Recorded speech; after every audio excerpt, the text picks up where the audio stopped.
ఒరేయ్, ఆ వేడి నీళ్లు పోసుకోకు, అవి నాన్నకి. ఆయన డ్యూటీకి వెళ్ళడానికి టైం అవుతుంది. నీకు తన్నీళ్ళు చాలేరా?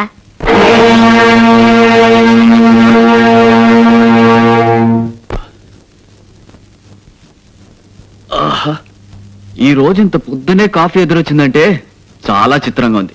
నాకు ఈ జన్మలోనే ఉద్యోగం వచ్చినంత ఆనందంగా ఉంది. థ్యాంక్స్ చెల్లమ్మా. ఇలాగే ఈ కాఫీ నీకు కాదు, నాన్నకి. ఆయన డ్యూటీకి వెళ్లే టైం అయింది. నీ కంగారే ఉందిలే, ఇంట్లో ఉండేవాడువేగా.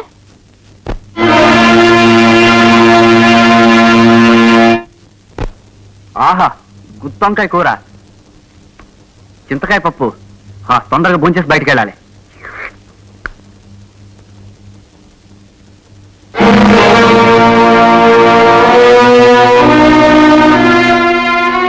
సారీ చెల్లమ్మా, బహుశా ఇదంతా నాన్నకనుకుంటాను. నాకు ఎలాగో ఉద్యోగం లేదుగా, పచ్చని మెతుకులు చాలే. సారీ. నాన్న, అన్నయ్య తలుపు తీయడం లేదు. నాకెందుకో భయంగా ఉంది. లోపల బట్టలు మార్చుకుంటున్నాడేమోనమ్మా. వాడు ఎప్పుడు నచ్చే కొంతసేపు తీస్తాడు. అది కాదు నాన్న, అన్నయ్య వచ్చేటప్పుడు ఏవో మాత్రలు తెచ్చుకున్నాడు. అవేమిట్రా అన్నయ్య అంటే, నీకెందుకే పో అన్నాడు నాన్న. మందులు ఇస్తావా? సుధా, ఏం చేస్తున్నావు లోపల?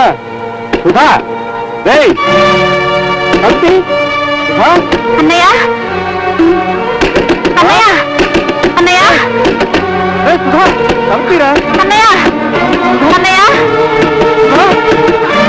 అన్నయ్య, అన్నయ్య, అన్నయ్య, తలుపు తీ అన్నయ్య, అన్నయ్య. ఉద్యోగం రాలేదని ఆత్మహత్య చేసుకుంటావా? నీ బుద్ధుల్లో లేదా? ఎవరి కోసం బతకాలి? Leave me alone. ఒరేయ్, ఉద్యోగాలు రాని వాళ్ళంతా ప్రాణాలు తీసుకుంటే ఈ దేశం ఈ పాటికి శ్మశానం అయ్యేదిరా. మనిషి చావడానికి కారణాలు వెతుక్కుంటే రోజుకు 100 సార్లు చావని 1,00,000 సార్లు ఆడవాళ్ళరా. నాకు ఈ జన్మకు ఉద్యోగం రాన్నారా? కనీసం నేను చేస్తే ఇంటికి పరువేలా తీరుతుంది. లీవ్ మీ అలోన్ నాన్నా, leave me alone. Sudha, Sudha,